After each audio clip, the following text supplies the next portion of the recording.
Hey everybody, welcome back to Chortle Cast. I'm one of your hosts, Jake, and with me as always, the Stream King, the Far Cry Guy, the King of Thieves, the man who may cry devil, Les Hasson, and my healer in Destiny. What's up, Steven? It's Steven. Hey, say hi. You can't call me the man who may cry devil anymore. But it's such a good title though, you know? It is. You could call me the... Never mind, I'm not going to say that. I almost put a target on my back about Doom Eternal. Yeah. Okay, hi. I don't like the what is it? What's the gun? The Lumina? Lumina. Yeah. Lumina. The Lumina. Steven. That's him. We're playing Destiny. That was a Destiny reference because Destiny is back, baby.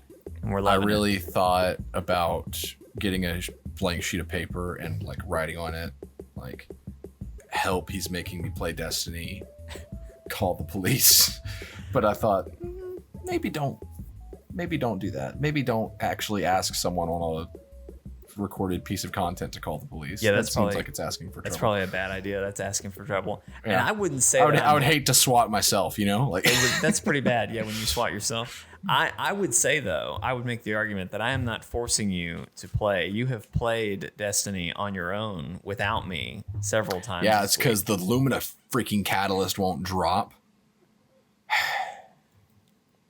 It's going to happen. You'll get it. And it's going to be a great day when it happens. Okay. Just play with Jeremy and he'll And then the next day, it. You can't share. Yeah, I'll get the Lumina Catalyst, and then the next day, Luke Smith will make a developer diary about how healing is too overpowered, and so they made it to where Lumina actually hurts the person who uses it. He's my arch nemesis now, Luke Smith. He is. Yeah, okay. Apparently. No more troll air. It's just troll. It's troll air and Luke Smith. Yeah. Yep. There you go. The enemies of Chortle games. Luke Smith is Troyer, let's be honest. There we go. That's it. The plot thickens. Ladies and gentlemen, this is Chortle Cast, the official podcast of Chortle Games, where we talk about video games, TV shows, movies, anime, nemesis like Luke Smith, and whatever the heck we want to talk about. Nemesis like Luke Smith, and whatever the heck we want to talk about. We got a great show for you this week. Been an action-packed week of news. Funny enough, last week we were like, 2 weeks ago, it was like, man, next week's going to be great. And then last week, we talked about how, last week got delayed, and then it's all here this week. So we're going to be talking about the Destiny 2 announcement, talking about the next 3 expansions. We're going to be talking all about the PS5 reveal, and then some more little nuggets in there. But I will shout out and call out, there's the Guerrilla Collective that is ending today as of the airing of this podcast, that we may end up talking about some of those games next week. There was a PC gaming show that happened this week.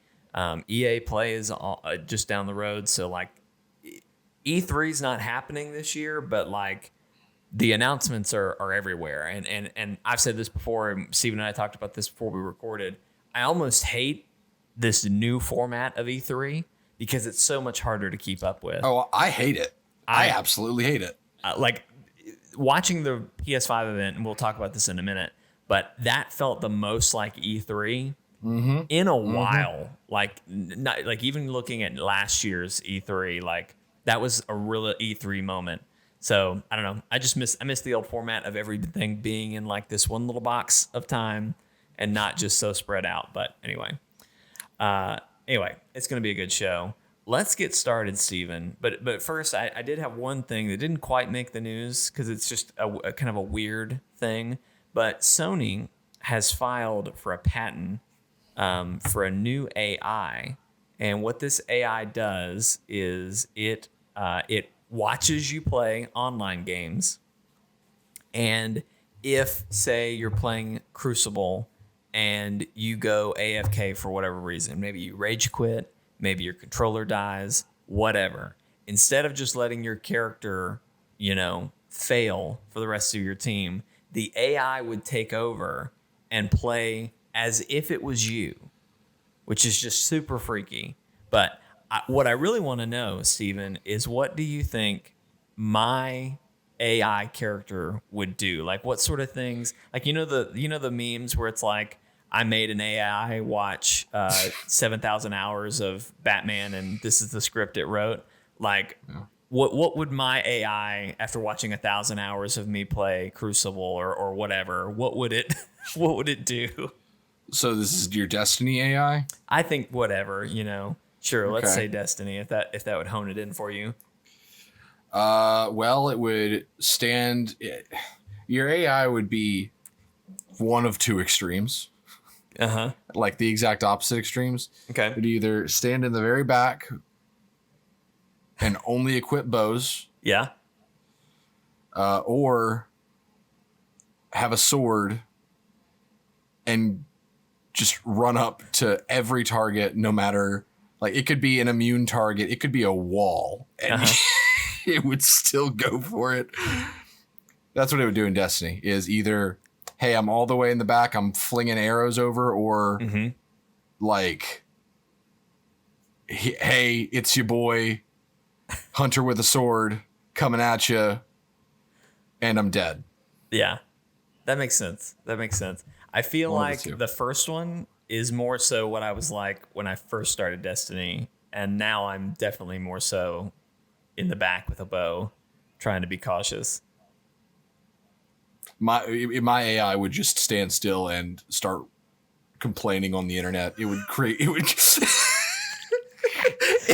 It would grow sentience. It would make. I wish you would let me say that. I was gonna say. I felt a disturbance. I knew you were going for it. It would make its own Twitter account. My AI would break the walls of PlayStation, and it would just start tweeting. I was gonna say that it would open up voice chat and just start. Hey guys, have you ever thought about how Ellie is not is too perfect of a character? Does anybody have Luke Smith's phone number or address? Just I have some complaints. wanted to send him a strongly worded electronic mail. Okay, cool. That's funny. I just wanted to see what you would say about that. But speaking of PS5 weird AI, let's talk about what's not weird. And that was that PS5 reveal event. It was a little weird. Okay, yeah, it was a little weird. There was What was that game? Bug Snacks? There was Bug Snacks. So that was a little weird. But so surface level, Steven, what did you think of this reveal event? Honestly, it was one of the most well-rounded game showcases I've seen in a really long time. Like, we've talked about in the past about how at E3, the Xbox show usually makes our top 3. Right. Or at least for me, just because it was a good showcase of games. And there's usually a pretty good variety. But man, going from like Ratchet and Clank to Ghostwire. Ghostwire, Hitman, Yep. Bug Snacks, NBA, Gran Turismo, like literally everything. Like there was something for everybody.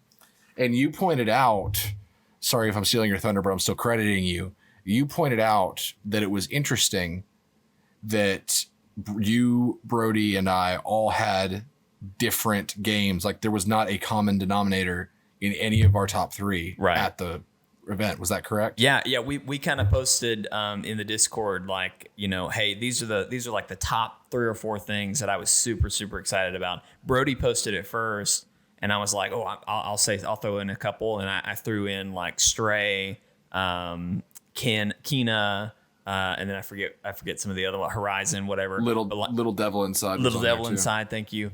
I threw those in, but like none of those overlapped with Brody. And it's not that I looked at what Brody said and thought, oh, well, I won't mention that one again, but he mentioned things that I did not care. Like, he mentioned Godfall, and we'll get to that. But like, I'll see how that goes. If you guys both jump in, I might get it and try it out. And then you posted a completely different set of games from me and Brody. Yeah. So for that to happen, and we all have pretty varying tastes, but I mean, normally we find a lot of stuff that we like. Normally a showcase is so limited that there is just 1 or 2 things that looked good that we all kind of hone in on and say, oh, that was probably the best thing. But no, the fact that we all had something different that like we're genuinely excited about is impressive. So, well, Well, I feel the same way as it's kind of like you nailed it. I thought this was one of the best showcases in a long, long time. The pacing was great.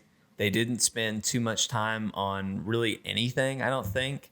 Gran Turismo kind of got close, but that's just because that's the way that game is. It's just so detailed and life sim kind of racing simulation. So that it was personally probably the worst thing I watched. It looked technically amazing, but it just was so far off of my interest. All those racing games look technically amazing. It's like, oh, step in the car. Look at how real it looks, but also it looked just as real 2 years ago. And I'm being facetious, but I agree. Like, racing games just aren't for me.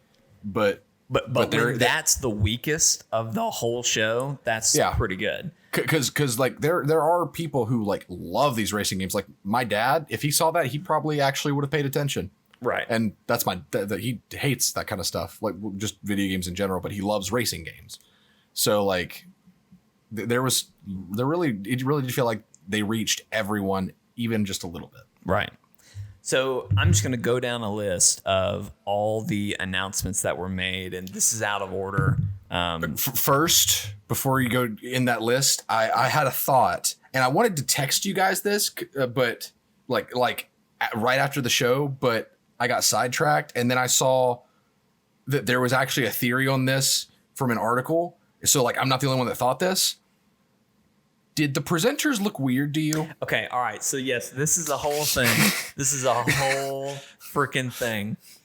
Yes, they did. Okay. I distinctly remember at a certain point watching the stream and asking myself, are these presenters like CG renders of themselves? Yeah, that's what I thought. And that is the prevailing theory that they animated these people using the PS5 engine. And I was the whole time I was really expecting at the end them to just be like, thank you for watching our showcase. By the way, this has all been rendered in PS5. Bye. like just mic drop everything. The only reason I don't buy into that's what was really going on, because if it was really going on, why the hell did they not say something about it? Like that would have been hella impressive at the end if they were like, by the way, how crazy would it have been if they like showed one of those presenters and then had them in like, thanks for watching, and then like a monster came into the room and they like picked up a gun and were like, like got into a fight with this monster or something. You're just like, oh my god, this is a game. Man, something like that. That would have been insane. Yeah. I don't know, but anyway, it's funny that I'm glad you mentioned that. I had completely forgotten about that at this point. But yeah, that's the whole. I was this close to texting you guys and being like, "Hey, did those guys look like rendered computer generated models to you?" They did. I don't know. But it looked good, like really Absolutely. good. But it just looked. That's what's so funny about it. It's not that these people look fake. Like what's up with that? It's that they looked so real that it looked like a CG render. It looked like in the like Marvel movies, like when they de-aged Samuel L. Jackson or Michael Douglas, it looked like that, to where you're just like, how did they do this? So like, you can tell that something's off, but it's just like you question whether you're just going crazy or if something's off. I don't know. Wild. It's wild. And I think this would probably make more sense here too. Before we do go through all the games that they talked about, what did you think of the console itself? I don't like how curvy it is, just because, and this is a me thing. It looks very slick, right? But I want it to be able to fit into certain dimensions, and I'm afraid that because it's got it's got such juicy curves that he thick, boy. He thick. PS5 a thick boy.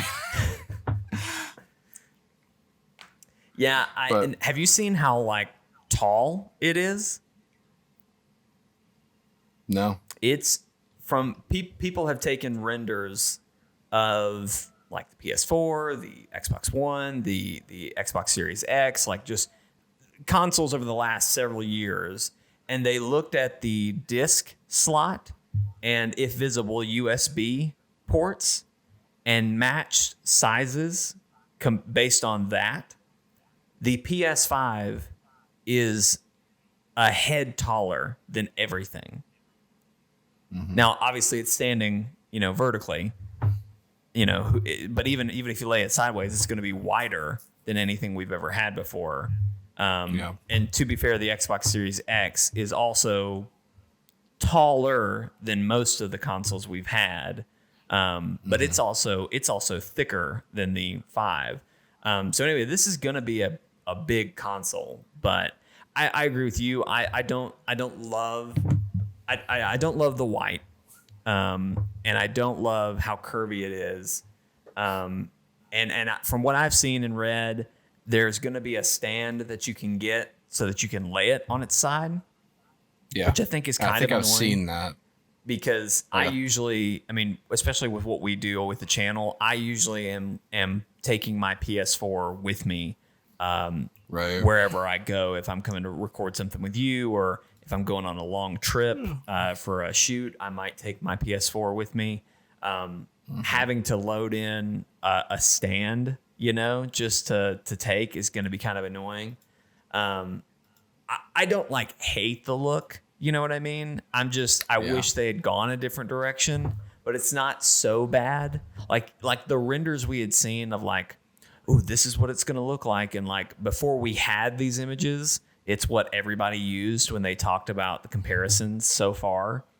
I hated that one. So I'm glad it wasn't that. But anyway, we'll see how it goes. Are you going to go with the digital only version, or are you going to go with the discless or the disc version?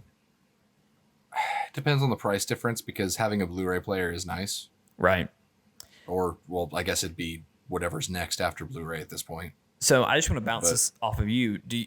I assume that the digital only version will be at least cheaper. Maybe not wildly cheaper, but I'm assuming it's going to be cheaper. Do you agree with that? Yeah. Okay. All right. I just, the more I think about it, I'm like, that should make sense in my head, but part of me is afraid that they're going to make that one the more expensive one, which I don't know why they would, but to me, it's according to how they look, the digital version just doesn't have the disk drive, which means that it's using less parts. It's cheaper to make. Why wouldn't it be cheaper to purchase? I don't see why it'd be more expensive. That makes sense to me too. So, okay, let's talk about games. So what I want to do, I'm just going to go down the list. I am assuming we're going to stop at almost all of these to talk about it. But if I don't start talking or you don't start talking, I'm just going to say it and keep moving. So, okay. And again, these are out of order from how they revealed them, but I'm pulling this list off of IGN, so blame them. So the first thing I've got on here is Horizon Forbidden West, so Horizon Zero Dawn 2. They showed off a new area.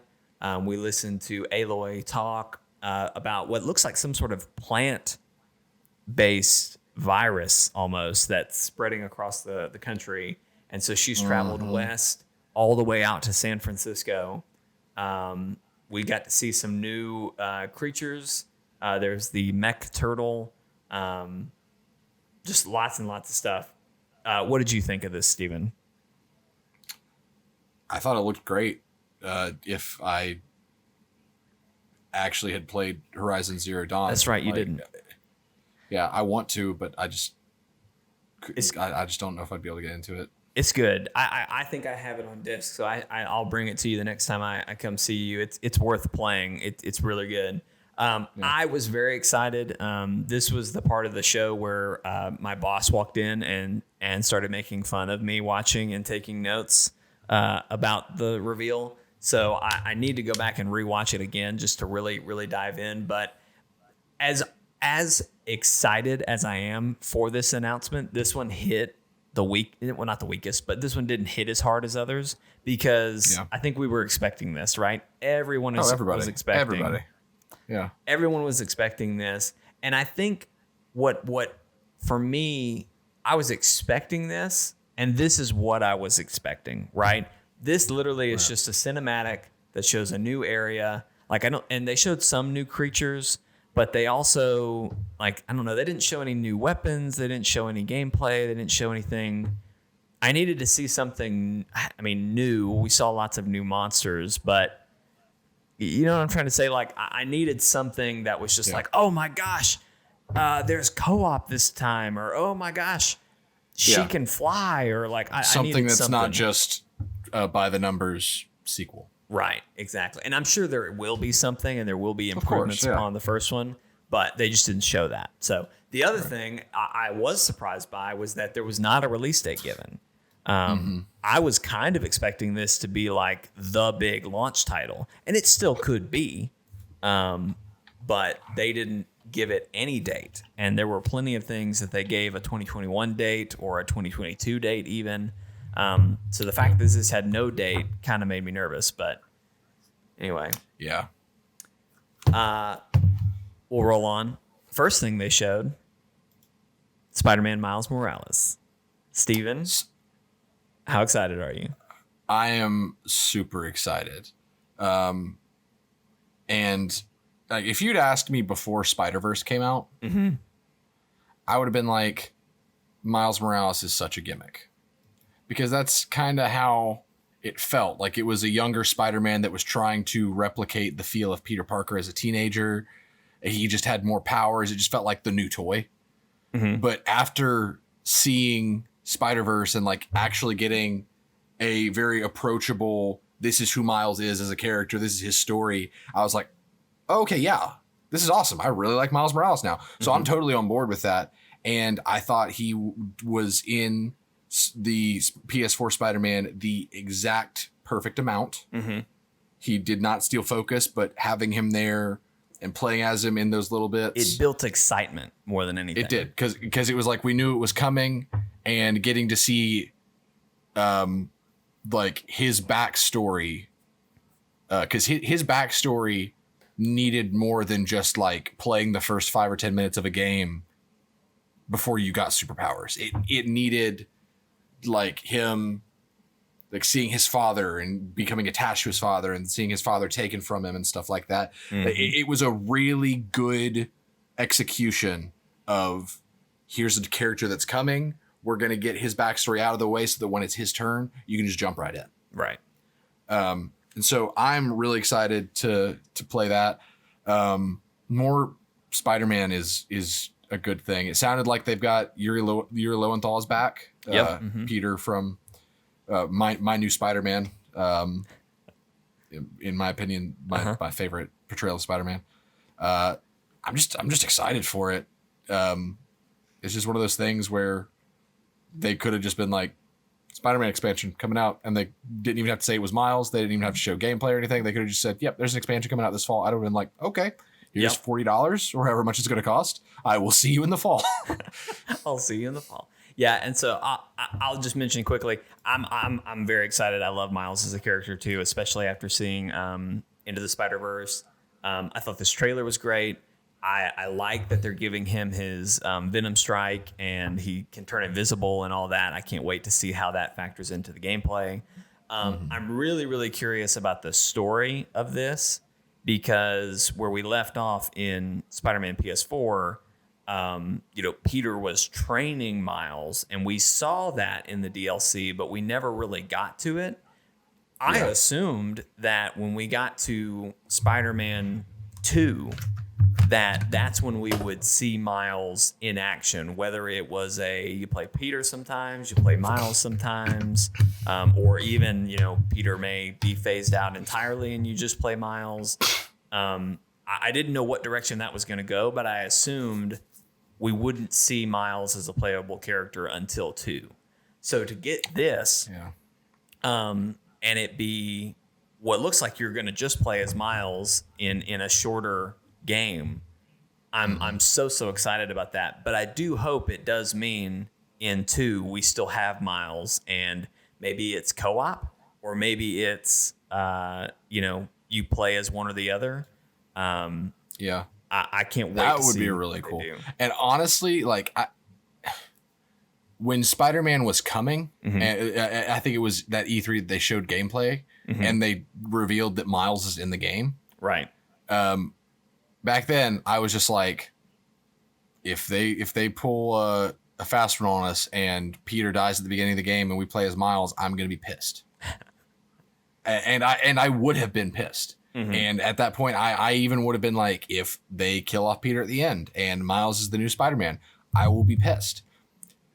But truly, it is a testament of an amazing game and amazing story when I find myself, I am really attached to the character of Peter Parker. I always have been. To me, Spider-Man is Peter Parker. Mm-hmm.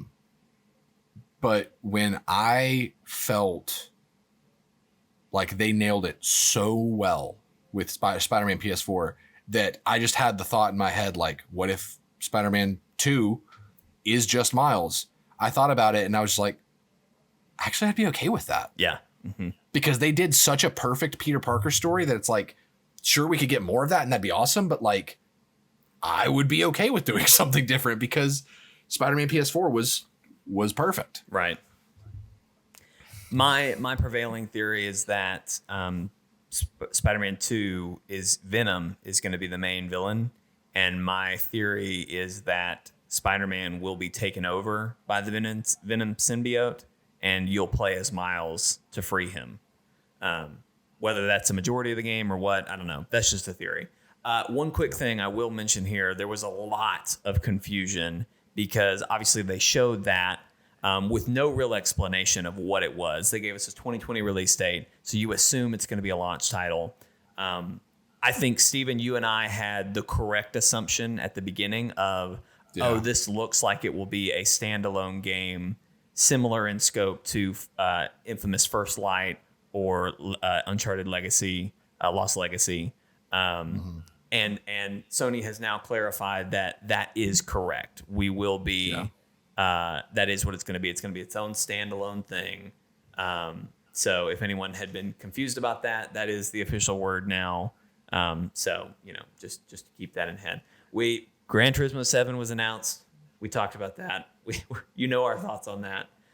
Ratchet and Clank, A Rift Apart. A really, really cool trailer. 2 games from Insomniac coming to the PS5 pretty early, which I think is going to be great. Steven, I think you're a bigger Ratchet and Clank fan than I was. That was one of your top 3, right? It was my 4th. Yeah. So you talk about that. I've never played a Ratchet and Clank game before in my life. Oh, okay. Back when like during the PS2 days where you could get those discs that had just a bunch of demos on them. Mm-hmm. I had one of those for Ratchet and Clank and I loved it. And that's the only bit of Ratchet and Clank I've ever played, but I always wanted to play one. I just never did. Mm-hmm. And this game looks awesome. Just like the dimension hopping effects just were so cool. Yeah. And so this may be my jumping on point. I may pick this up. We're in the same boat. It looks really good. We're in the same boat. I have never played one. I take that back. I did play one, but I think it was a spinoff or an offshoot or something. Because it was like Ratchet and Clank Battle Royale. I don't know, something. It was not a mainline game. And it was very different than I think what the game is normally. But anyway, watching this, I was, again, like you said, blown away by the effects, and the rift jumping thing looked really, really cool. But also knowing that this is going to be an earlier PS5 launch title. I'm pretty sure this one is an exclusive. So it is. Kind of know my rule. Like, unless I just am completely off put by a Sony first party, I'm gonna at least try it. So I'm excited to see this one. It looks really good. I was a Jak and Daxter guy. And so back in the day, it was kind of like you either did Jak and Daxter or you did Ratchet and Clank. And so I just never really got into Ratchet and Clank as much. So let's see. Scrolling on. Demon Souls remake. This is one that Brody, I know, was real excited about. This has been a long time coming. Yeah. So Demon Souls is the first of the Souls games. Like, it came before Dark Souls. Real? Okay, I did not know that. Yeah, so it was the first. That's why it's been such a long time coming. Because Dark Souls is where that game type got really popular, but Demon Souls came first. I'm almost positive. Gotcha. Okay. Let me double check my work. Demon Souls walked so that Dark Souls could run. Yes. I like it. It came out in 2009. Gotcha. Well, it looked amazing, and I mean, it was just a cinematic, but still, it looked like really some good. of the most epic imagery of a dark fantasy thing, like dark fantasy anything. Yeah. Demon Souls was the first Souls. Gotcha. Can't confirm. It looks good. Looked awesome. Deathloop was also shown. Ooh. This is something we've seen before from a Bethesda showcase, but that announcement, I believe, was just a cinematic, and it really didn't explain much. We had really no idea what was going on. This one had a little bit more explanation. Deathloop is a game where you play as two assassins stuck in a death loop, where you play as one and you're trying to escape and kill, I think it's 6 targets, and then eight. Thank you. 8 targets, and you would assume, I don't know how it works, but it sounds like you kill the 8 targets, do all these objectives, you break the death loop. But there's another assassin who's hunting only you, and if they kill you, you start over. And it looks like we're going to be playing as both of these. So characters. here's my theory on that. Yeah, and it's funny how the Souls games kind of play into this. Dark Souls, I don't know if Demon Souls had this, but Dark Souls introduced this thing called game invasion. Watch Dogs had it, where a player could invade your game and kill you. Yep. Like they could come after you. So I'm wondering, what if the girl that's after you in Deathloop is a game invasion mechanic? That could be really fun. Yeah, it could be. Or annoying. I'm hoping that it could be extremely annoying. I'm hoping it's both and. Where you can opt to turn that off and then she can be AI. But if they make it to where you can invade as her, that would be really cool. Yeah. This was my number one of the entire showcase. Wow. I thought they absolutely knocked this out of the park because it presented the story really well. Like, we know what it's all about. We got to see a ton of gameplay. They left us like asking questions and theory crafting like we are now about a potential invasion mechanic. I thought the guns looked awesome. The Dishonored style magic spells looked awesome. Yep. The aesthetic of like a 1960s movie trailer was really cool. I thought that gave it a lot of personality. Yeah, they nailed the aesthetic for sure. They really did. And like, it was just an A+ for me as far as a presentation is concerned. And like, I'm left wondering, is this going to be like a roguelike story game? Like a roguelike FPS campaign where when you die, you start at the beginning, but you somehow take with you things from your playthrough. Like, I had that thought because like the question remains, like, how much progress do you really lose? It sounds like you lose all of it because you have to kill 8 targets within the 24 hours. Which also, is there a time mechanic like Majora's Mask? I don't know. That terrifies me. But there are just a lot of questions, but they're questions that it's not me sitting here saying like, well, if that question's answered, then I may get it. It's just like, I can't wait for the answers. To play to find out. Yeah. Like I'm going to find out because I'm going to get this game because they sold it so well to me, to where I'm excited to get the answers to this because it's just more information about this game I'm definitely going to be playing. So good on them. Good job, Arcane. Good job, Bethesda. You actually sold me on something for a change. It looks good. I don't know that it's one I would like pre-order, but after watching somebody play it or something, I'm probably gonna want to try it. It's a day one for me. I'm a big sucker for roguelites. Like for roguelites, for akimbo pistols, for cool shotguns, for incorporating like magic with gunplay. I'm all about that. That is they got me. They really did. So I'm down. They announced NBA 2K21. Woohoo. They talked about GTA. They actually spent a whole segment on GTA Online and GTA 5. Let me tell you, if you watched last week's podcast, you'll know that I had this just tinfoil hat theory that the reason that this thing got pushed back was because of a game with sensitive subject matter that just it wasn't the right time, specifically like violence against cops or something like that. When they opened with GTA, because I mean, we all knew it was GTA before we knew it was GTA 5. It just had that feel. And so when they did that, I just sat here and I was just like, what? I was joking, guys. But yeah, they juked us out for a GTA 6. That was not the announcement, but they just kind of highlighted that, you know, GTA 5 was on PS3. It was highly successful all throughout PS4, and it's coming to PS5. And if you own it on PS4 right now, they're giving you $1 million in-game dollars every month, I think it was, until the release of the PS5. So just some crazy stuff. That felt weird to me when they announced this. I was like, this is so weird for this to be the first thing that you talked about. But I forget, you know, there's like the is it MPD? That like is all the best selling stuff from you know the last month. I think it's MPD. Anyway, GTA 5 was number 2 on that list, and if you follow that, which I have, a lot of podcasts I listen to, they'll talk about, hey, here's what was the top of the NPD charts or whatever.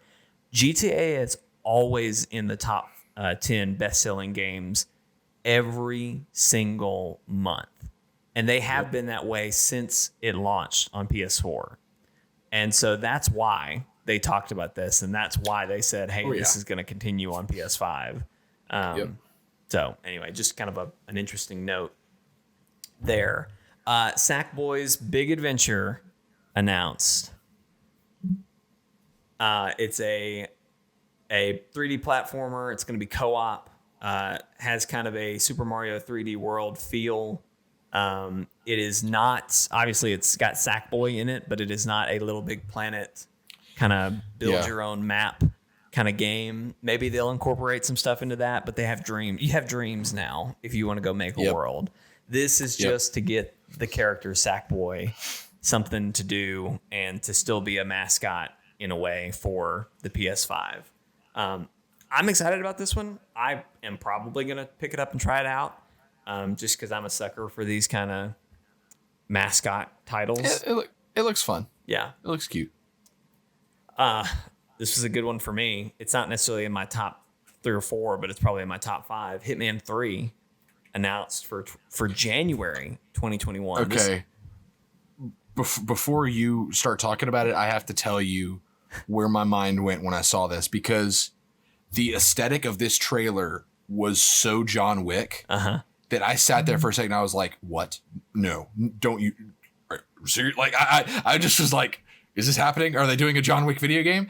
And like the way they showed the nightclub part, the music that was playing, I thought that in the reflection of one of the windows, I saw John Wick. I was haunted by Keanu Reeves for a minute, guys, during this PS5 showcase. And I thought, like, we knew it was Hitman. We did. Yeah. But like, there was a part of me that was just like, I know this is Hitman, but is this somehow John Wick related? So it's not. They should make a disguise in Hitman 3 where you look like John Wick. They should. That would be good. They need to just make John Wick the new Hitman games, because that'd be amazing. I mean, yeah, I was going to say that would be a really fun game. You could almost kind of do it where you're John Wick, you're an assassin, and you're trying to assassinate a target. I mean, they could kind of spoof off of, what if we combined Hitman game mechanics with this idea of Deathloop of you're an assassin being hunted by other assassins? That could be cool. Oh my God.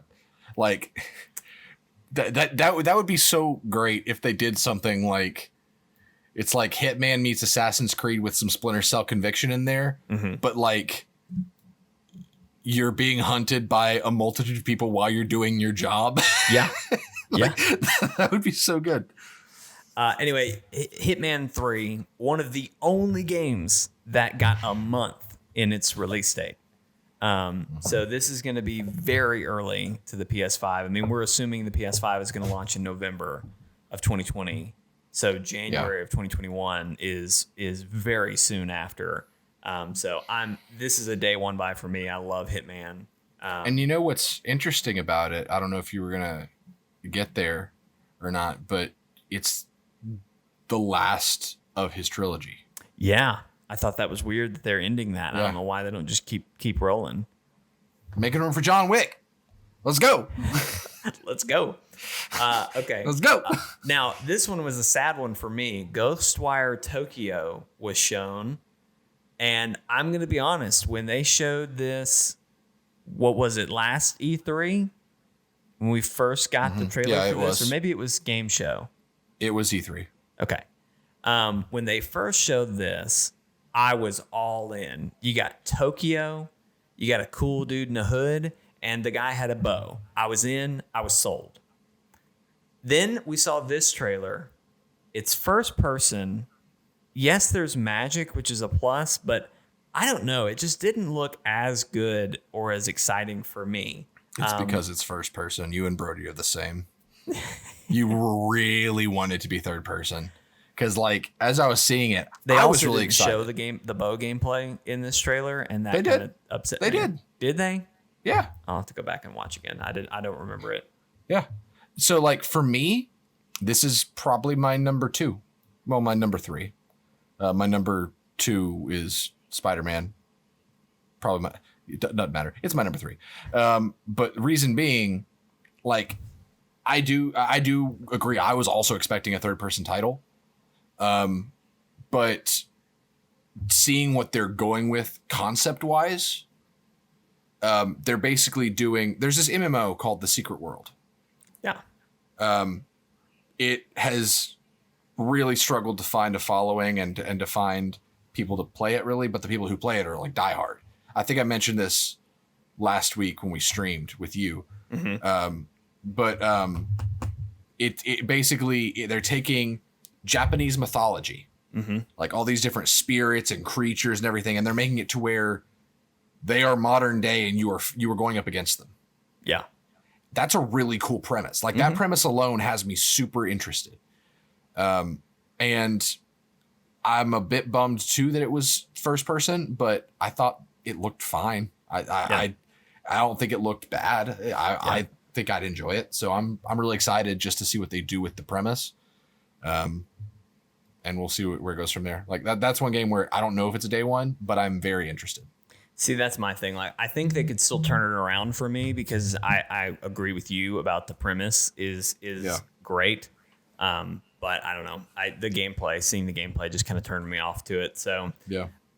Next up, Godfall. I think this was one of Brody's top games that he was excited about. Godfall is kind of the melee action game. It's the looter slasher is what they're calling it. The looter slasher is what they called it. So yes. Steven, what did you think about this? We got to see a little bit more of it. I thought it looked boring as hell. That's kind of where I'm at. Yeah. And I know, like, I am pretty easy to grab with these kinds of games. From a level of, like, once I've seen gameplay, I'll be like, okay, sure. All it's going to take them to do is to get me to see, like, what the loot looks like and what kind of character variation there is. Because they've definitely said that, like, it's melee combat. You're doing melee combat. But I want to see, like, what kind of, like, if there's classes, if there's different abilities, if, like, how the armor works. And we saw some different weapons, but... Yeah. It still looked really bland. Like, it looked like they took the Dreaming City from Destiny and then just made it play like Monster Hunter a little bit. What it looked like to me, it looked like... I don't know how to... I'm trying to... Steven, you've never been to Vegas, or have you ever been to a casino? No, but please continue your thought. Okay. So if you look at like a slot machine, right, or something like that, there's these bright colors, and it's just like, I don't know how to describe it. It's stuff that's meant to entice you to come play, just because of how aesthetically pleasing it all is, and obviously you want to win money or whatever. A lot of mobile games implement those kinds of tactics. Yep. And so when I say this, Godfall looks like a mobile game, that's what I mean. Like, it looks like a game. Very, very pretty on the surface and using a lot of stuff to try to hook you, but there's not a lot under the surface. Right. And I'm sure it'll play fine. I'm sure, I don't mean in that regard, but just, like it's a gotcha game almost. And I hope I'm wrong because Brody's very excited about it. And I think of this as Melee Destiny, right? Yep. It's Melee Destiny. That's what it is. If you said that to me just without showing me anything, I'd say take my money right now. So the fact that this isn't immediately grabbing me is a I don't know, something they need to fine tune some stuff to make it work. Like it just looked like we're apparently playing like these really powerful knights that and like in Destiny we see our characters do cool things. Like as a warlock, I can materialize a sword made of fire and then wings and like float above everything and like cast down flames and stuff. Or as a hunter, you can get this electrified staff and all that kind of stuff. But in Godfall, where you'd think they would do these kind of crazy, like here's these awesome crazy things you can do, these special moves, there were no special moves. And I think that's kind of why it looked boring to me, is because we just saw these big guys in big armor swinging weapons. Yeah. Like there needs to be more than that if you're going to go with this high fantasy setting. Otherwise it's just Dark Souls. Yeah. Godfall has a release date of 2020, so holiday 2020. So you assume it's probably going to be a launch title or very soon after. I think it's going to go. I don't think it's going to go over well, but that's not anything against the people making Godfall. But I mean, look at any game that's approached that genre, not the looter slasher genre, but the MMO-like genre. Right. Every single first attempt has blown up in their faces. Yeah.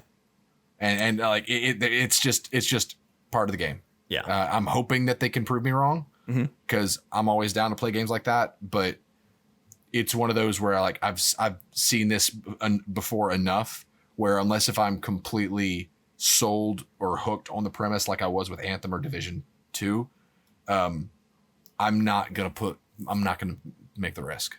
Right. All right, next from Capcom, kind of a surprise at the show. What the hell was this game? Pragmata. So I'm pretty sure this is the one that the writer of Dead Space wrote. I could totally be wrong. I don't have any information on that. But I thought I recognized one of the titles as something he was a part of. Anyway, it looked very similar to Dead Space if Death Stranding had... If Dead Space had been Death Stranding. It looked very Kojima. It looked so Kojima. It had a lot of Kojima vibes going. I'm curious to see more, but it was so out there that I don't know what the game is yet, so I'm excited to see more. But to me, the vibe I got, and I could be completely wrong, this is just a gut reaction, but I thought that the Dead Space writer game was Returnal. It just looked kind of like a game someone who did Dead Space would work on. You're right. I'm getting my games mixed up. Well, I mean, I do remember we talked about that because Returnal was shown first and Pragmata was shown second. And Brody did toss in there that maybe this was the game that guy worked on. But like to me, Returnal definitely looked more like that game. Yeah. While we're there, let's talk about Returnal. It was kind of this. It had a similar theme of death loop, as in this lady is stuck in this time loop of arriving on a planet, fighting some monsters, and dying. And she's trying to figure out what's going on and why is this happening and what's going on with this planet. The planet was changing every time she went back. So that one looks really, really cool. I'm excited to learn more about that, but it was nowhere near as it did not spark anywhere near as much excitement as Deathloop did. Right. Just because it very much did feel like here's a concept that we're going for. no real promises. It was just like, this is the general idea.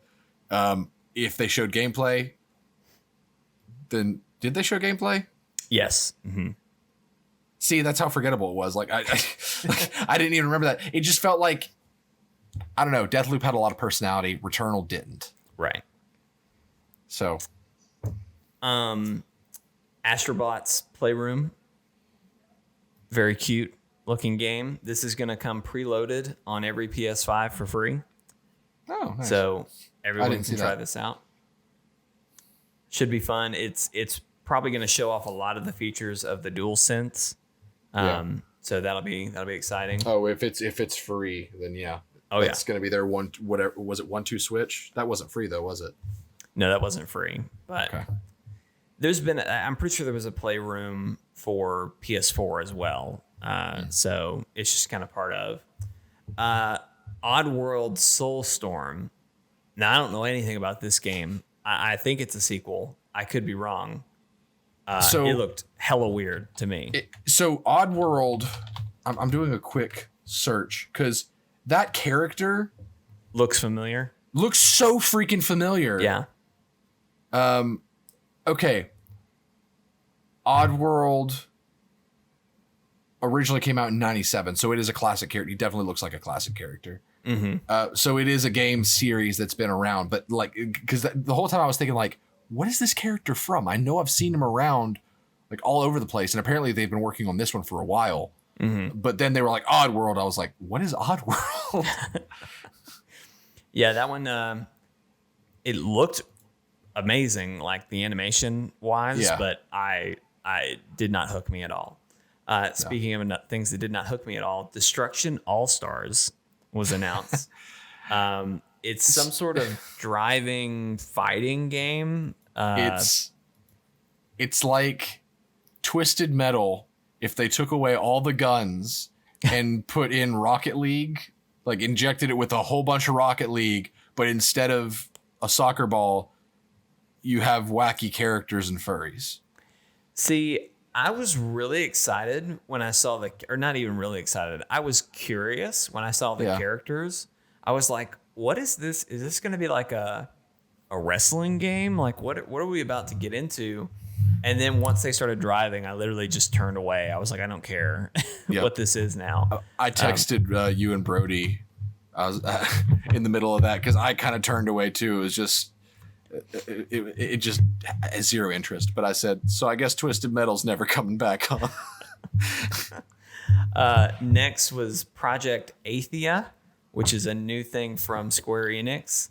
What really surprises me, hella amazing. What really surprises me, Jake, is that this is the first I've heard you mention of Project Athia. I've literally not heard you say a word about this game up until this very moment, and I could have sworn when I saw this game, I had the thought like that Jake is going to absolutely flip his lid over this game. I did, but we don't have we don't have nearly as much information as I need before I'm like I'm singing its praises or anything. We don't have a title, you know. This is Project Athia. Like, who knows when this is coming? They gave no release date. And knowing Square Enix, it could be 15 years from now before I play this. So I'm trying not to hype myself up, but it looked hella good.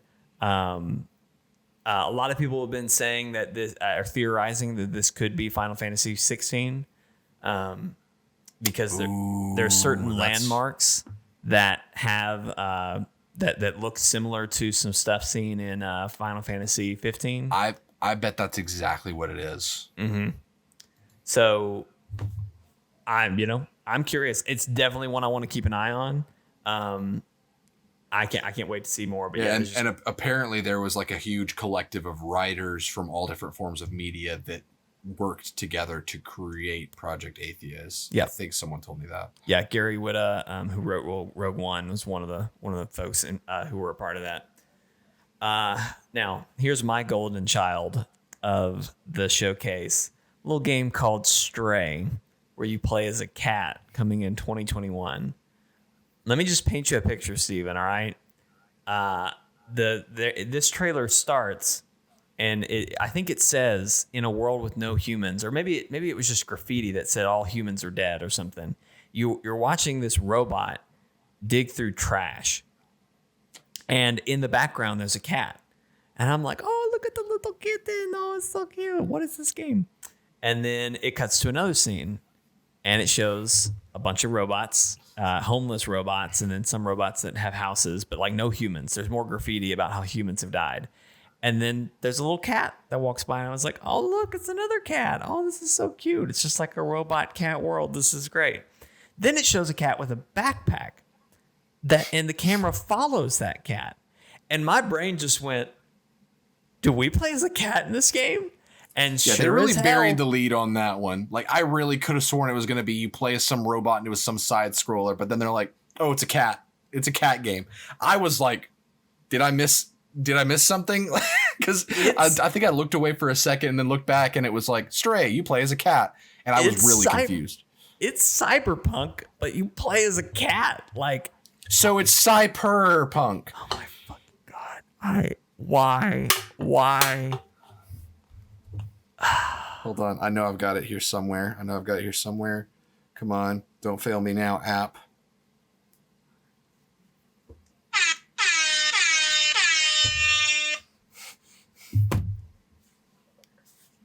Anyway, Stray is coming sometime in 2021. I hope it's early 2021 because I am so excited about this game. The next thing I really need to know is like, what the heck do you do in this game? But regardless, I'm getting it. Yeah, that's what I was going to say. You don't need to know that. You're going to get it. I don't. I want to know. I'm ready to jump in because I can't wait to be a cat. So Jeremy was watching this while he was watching it live too. And he texted me as soon as Stray was shown. He texted me, well, found Jake's game, or it was like, well, Jake's going to want Stray. That's what it was. It was Jake's going to want Stray. And then immediately Jake texts me and Brody. He's just like, oh my God, Stray.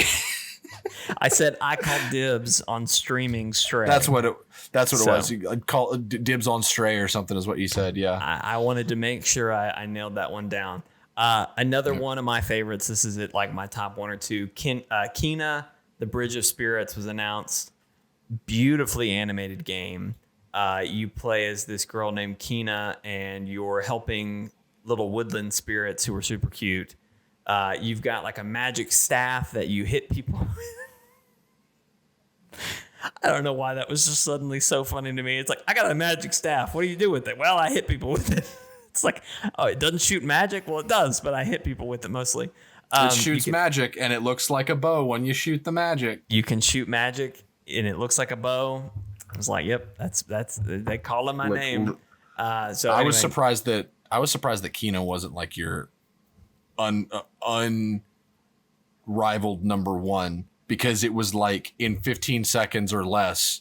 Here's everything we have to show to hook Jake. Yeah. Literally everything to hook Jake was shown in like 5 seconds. I mean, I don't know. It and Stray are probably fighting for number one because, honestly, if Kena had been a cat, it'd be number one. You know what I mean? But here we are. So I'm very excited about that one. No release date, so God knows when we're going to play this. But wow, it looks good.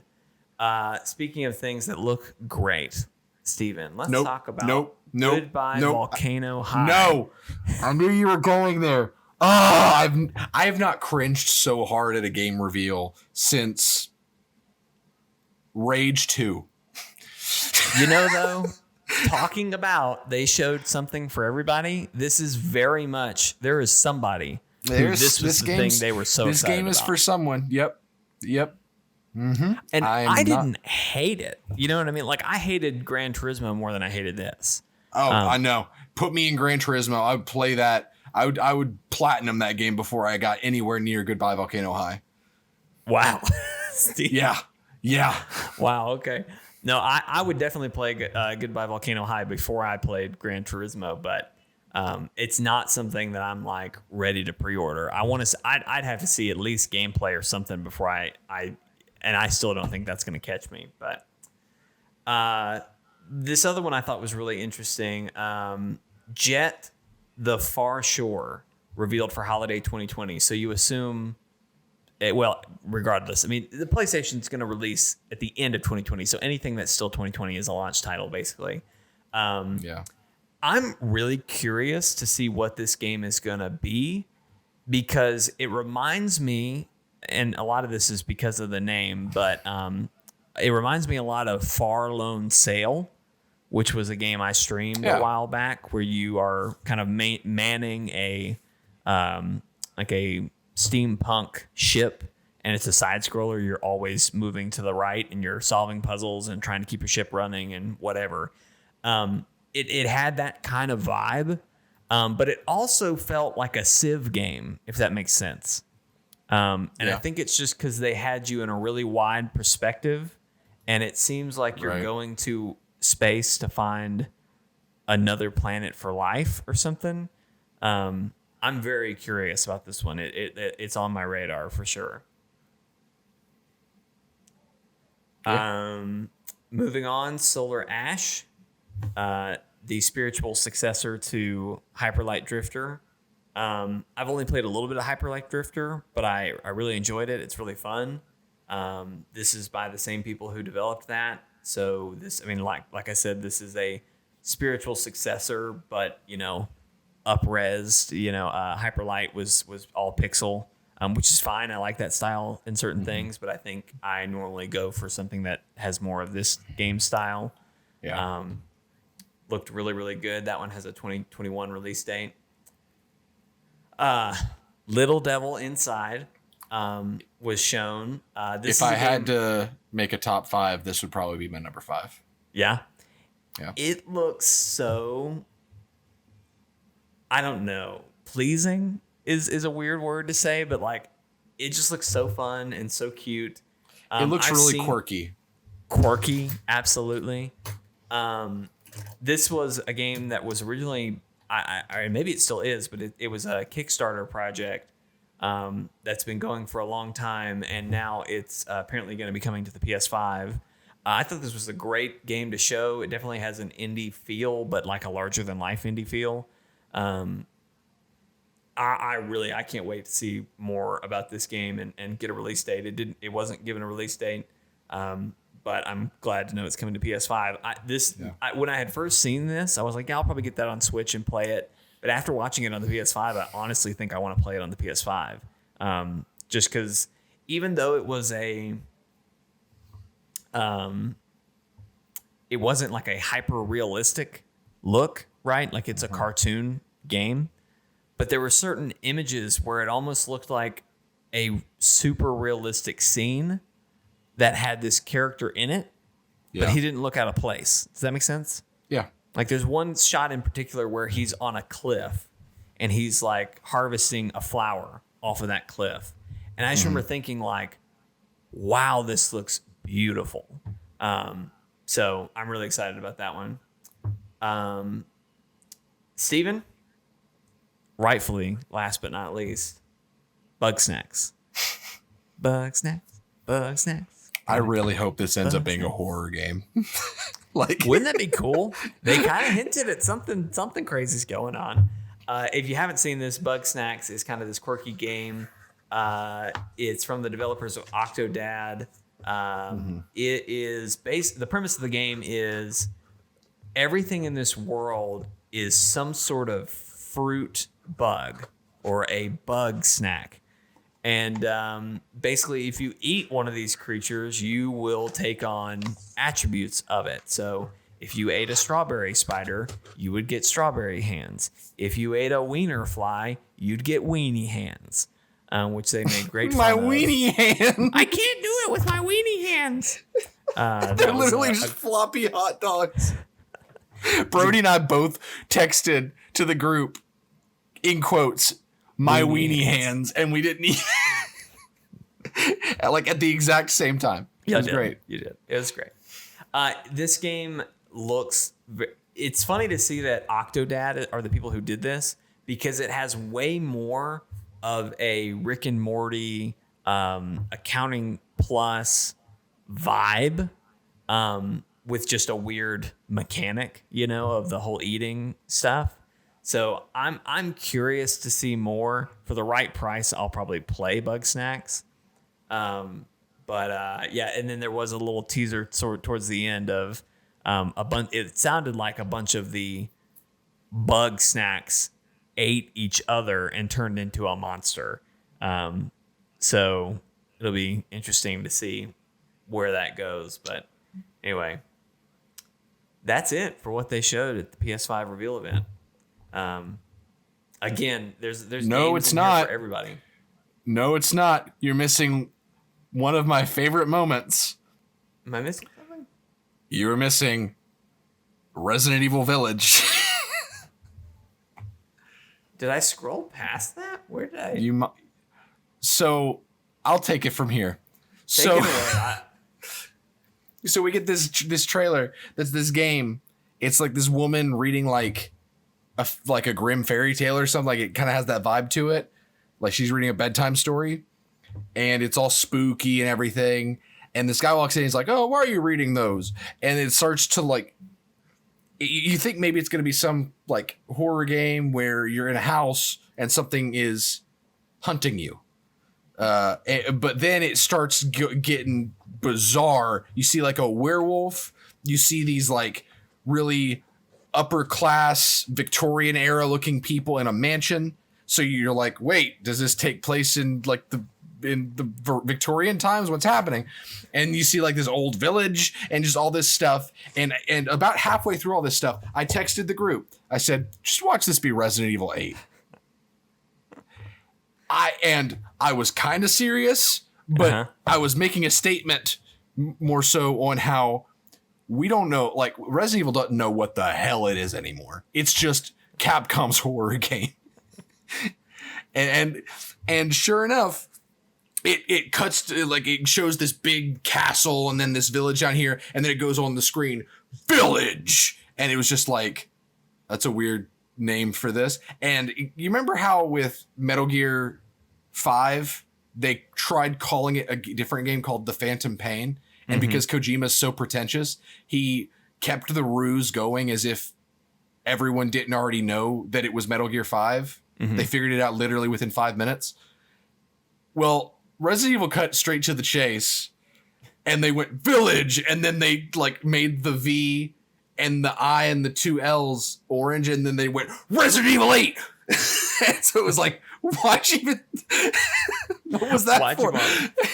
And then it showed Chris Redfield was back, and it looks like he's not a very good person. So I died laughing when they showed Resident Evil 8. I was just like, of course it is. There's werewolves now. Are there even zombies? Like what?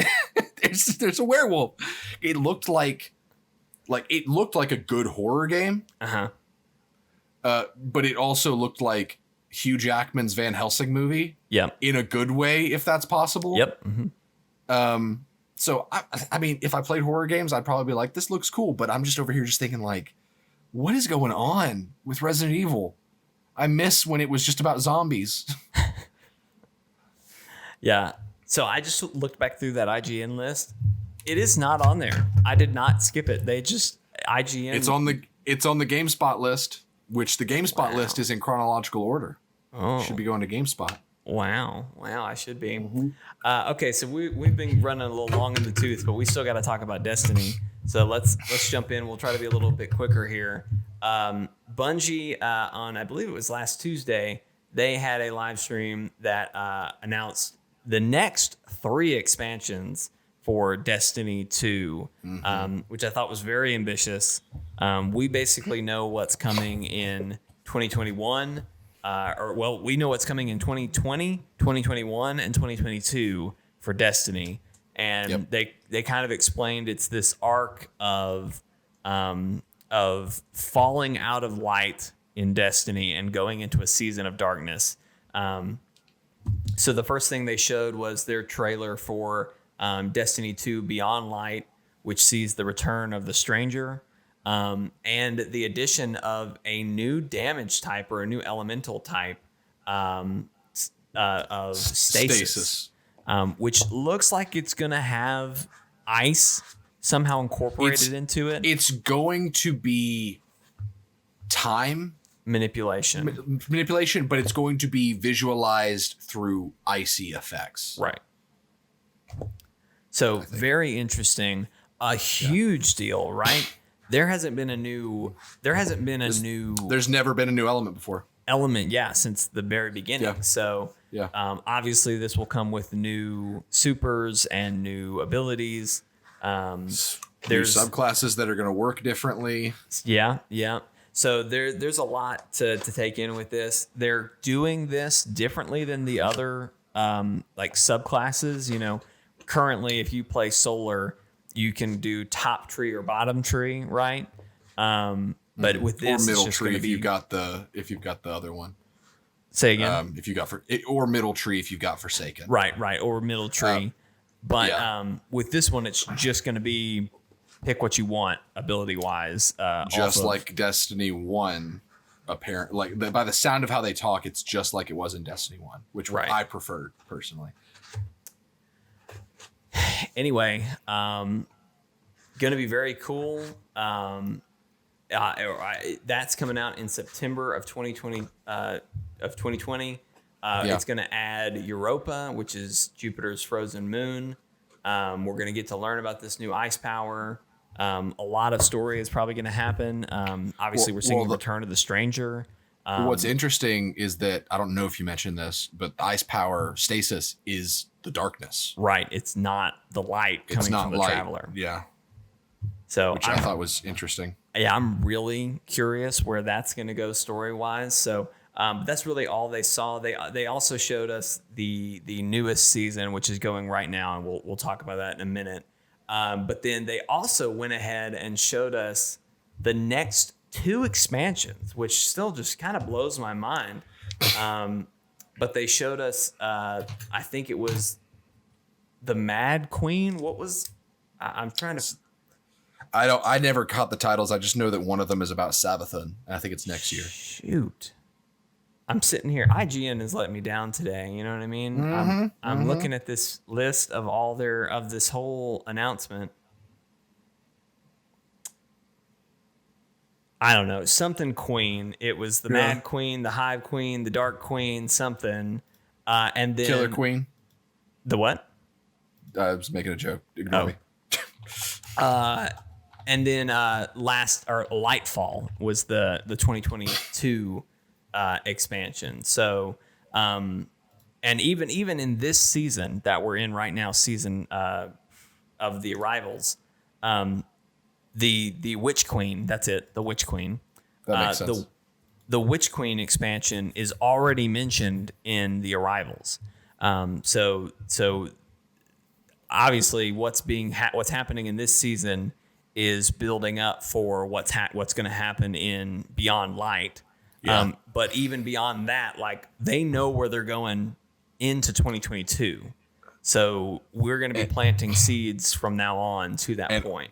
Honestly, to be completely honest, I've mentioned how I'm skeptical on a lot of the decisions they've made, but this was the right call, because the problem with Destiny up until now, I feel like, has been we've been going in circles, but as we've been going in circles, we've just been slowly making the circle bigger, right? To where we're still going in circles, but we're just making the circle more complicated. Right.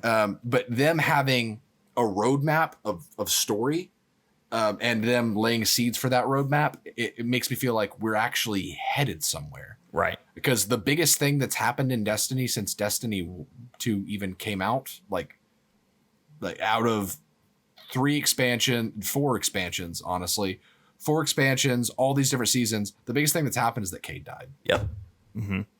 And that's a lot of content, a lot of money, a lot of years for just a lot of nothing. Yeah. So I think it's the right call. And honestly, it shows those people who are just saying, I'll wait for Destiny 3. Those people, it shows them like, guess what? It ain't coming. It ain't coming.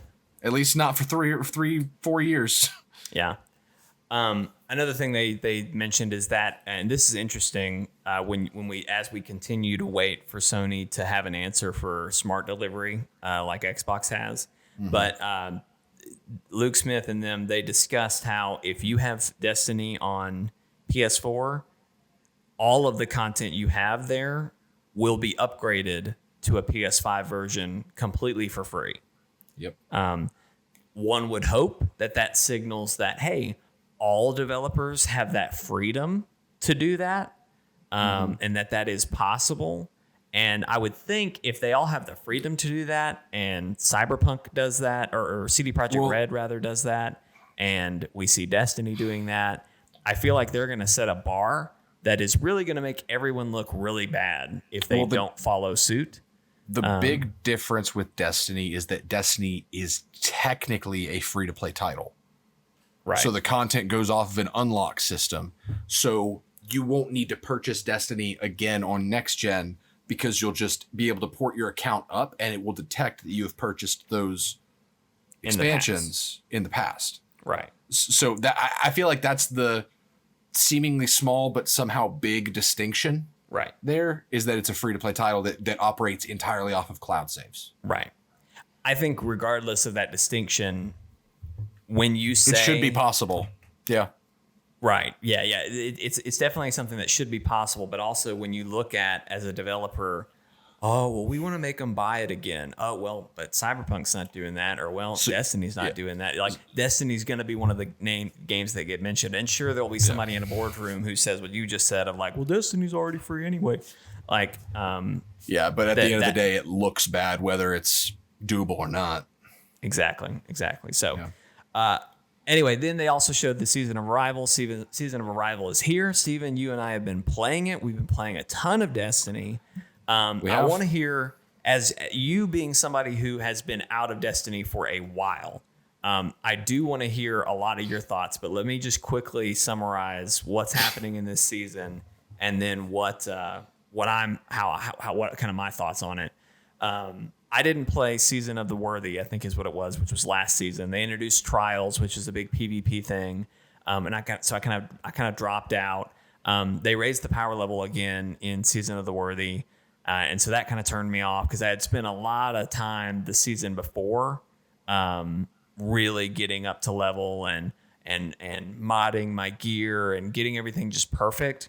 And so for it to all be thrown up in the air afterwards kind of set me on the wrong path. So all that to say, I've skipped a season. Coming back to Season of the Arrival, they've added a new public event called the Contact, which is where it's kind of a mix of Gambit, where you're collecting motes and depositing motes, but you're fighting waves of enemies in a timed setting. I think Contact's fun.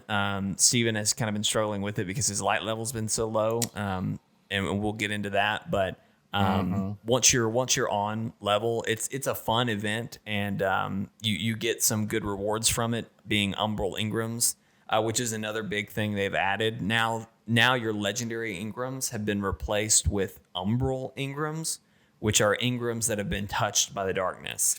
And so you have to go to the Drifter, and he's set up this system that will decode these dark Ingrams.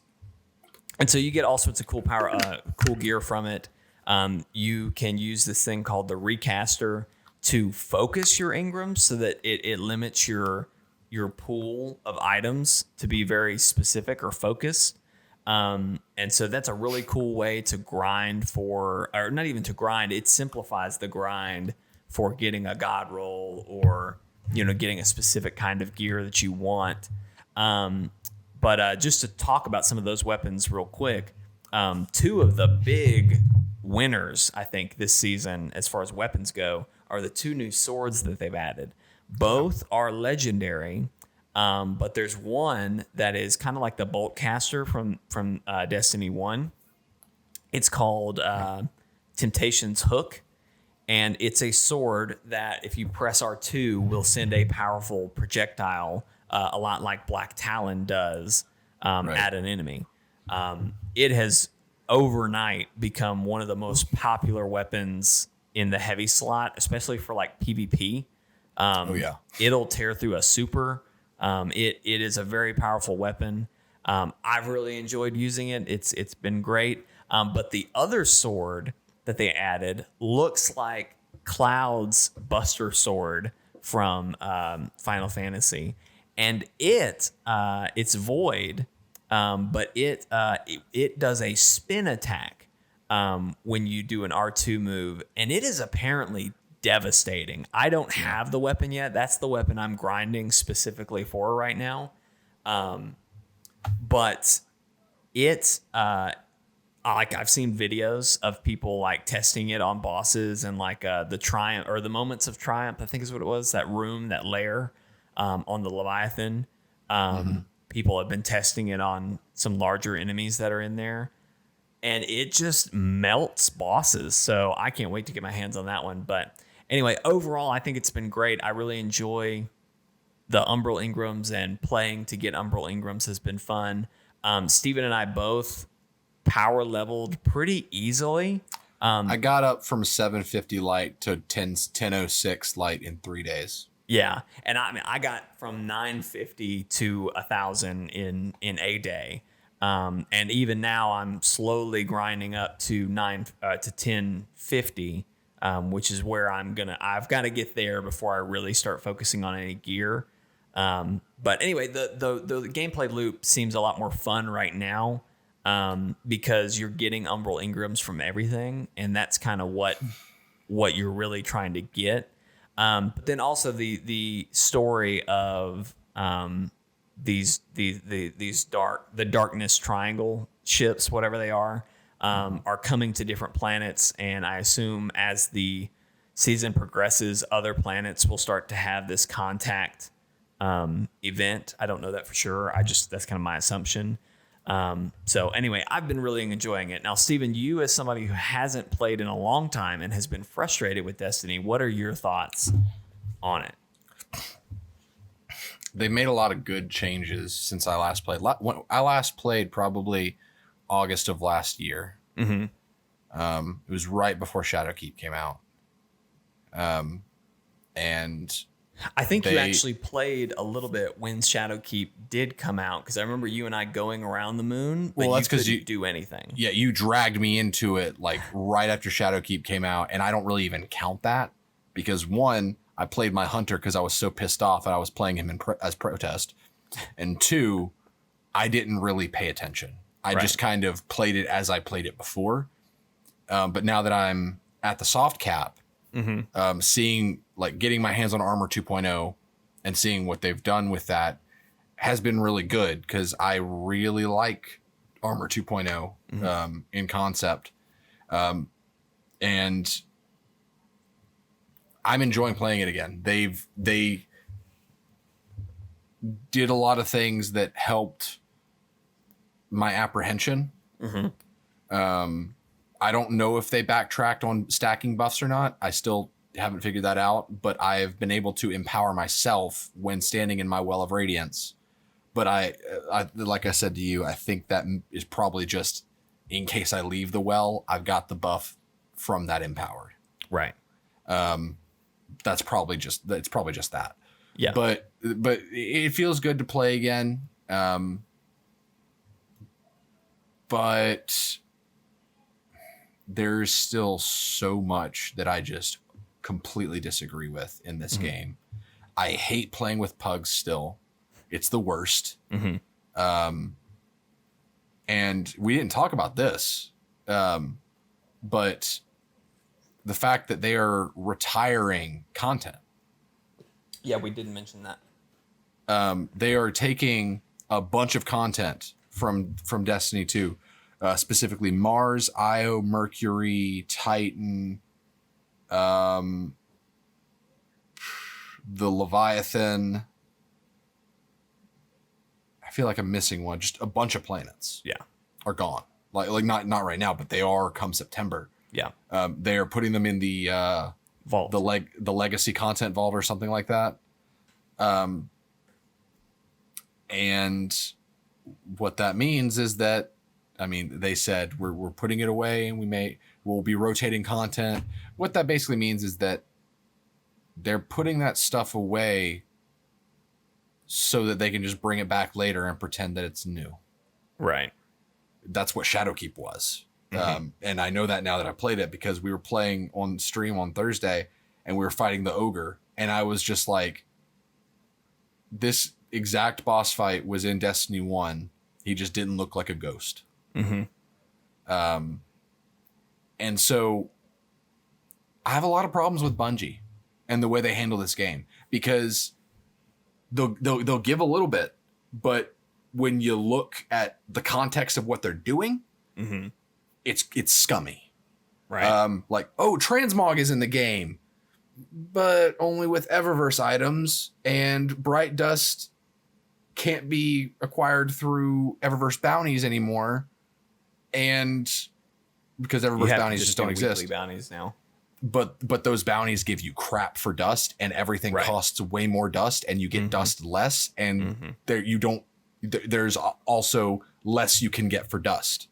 Yep. So it's basically them just squeezing your wallet, which they already do way too much of. So there's that. There's the fact that they're doing all this stuff with the content vault, because they said like, oh yeah, we're bringing back VOG from Destiny 1, Vault of Glass, which I'm excited for because I loved Vault of Glass. But at the same time, it's just like, okay, but it sounds like you're just going to make it where these coming seasons where you bring stuff out of the vault is just you taking this thing out of your pocket and giving to us and probably charging us money for the season so that we can play this content.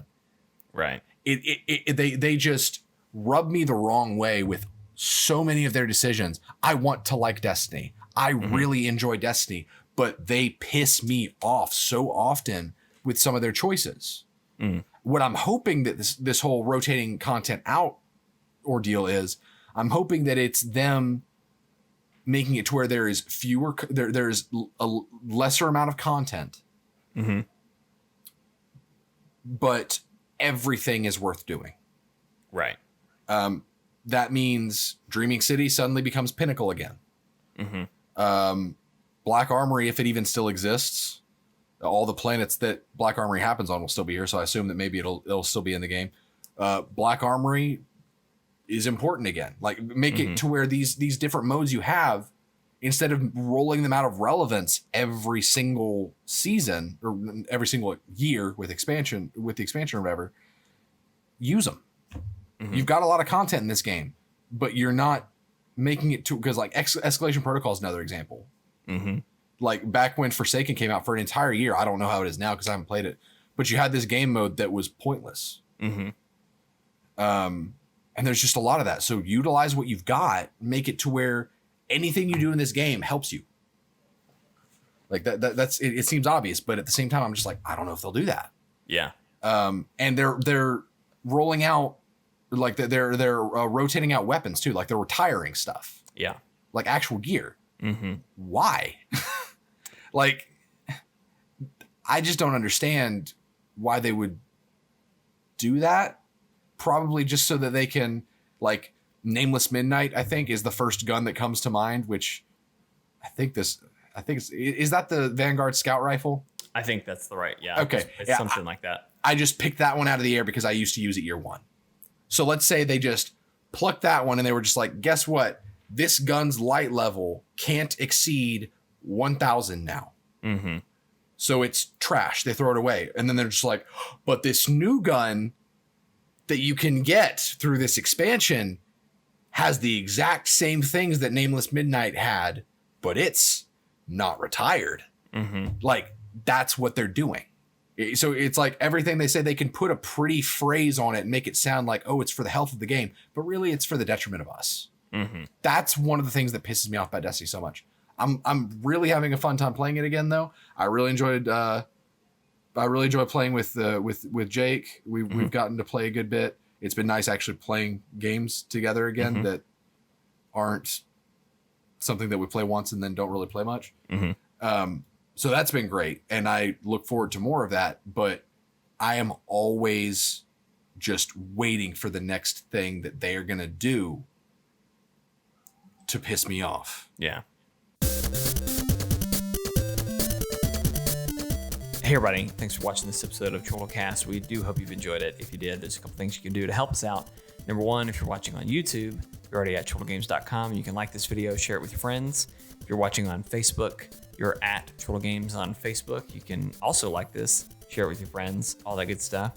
You can also follow us on Twitter at Chortle Games. We stream there when we stream as well. We also stream to Twitch, twitch.tv/Chortle_games. So we're everywhere you want to watch all the time. The podcast airs only on podcast services like iTunes, YouTube, and then Facebook right now. But if you would like to watch us on one of those other platforms, go follow us there. You'll catch all of our live stream content there. The podcast is not the only thing we do here on the channel. The podcast airs every Monday at 12 o'clock Central Standard Time. But we also do live streams throughout the week. So this Thursday, it's going to be me and Steven playing Destiny 2. We'll be playing Thursday night. But you're going to want to stick around afterwards because whenever Last of Us Part 2 goes live, I will be doing a live first impressions live stream, playing through probably the first hour, maybe longer. We'll just see. We'll play it by ear. But that's going to be happening Thursday. And then Steven is going to be covering the stream Friday and Saturday. But we will still be doing streamed content there. I'm also, this month's forward compatible was Last of Us Part 1, which is just Last of Us. But the review for that is hopefully going to come out Thursday morning at 12 Central Standard Time. So be on the lookout for that. I'm going to be working very hard this week to get that edited so that you'll have that before Last of Us Part 2 comes out. But also, if you'd like, if you're just hungry for Last of Us content, you can go rewatch our live stream where we played through the whole game if you just want to get a quick refresher on it. Anyway, yeah, that's it for this week. Steven, thank you for being here. Thanks for all your wonderful insights. Thank you guys for watching. We'll see y'all next time. Bye.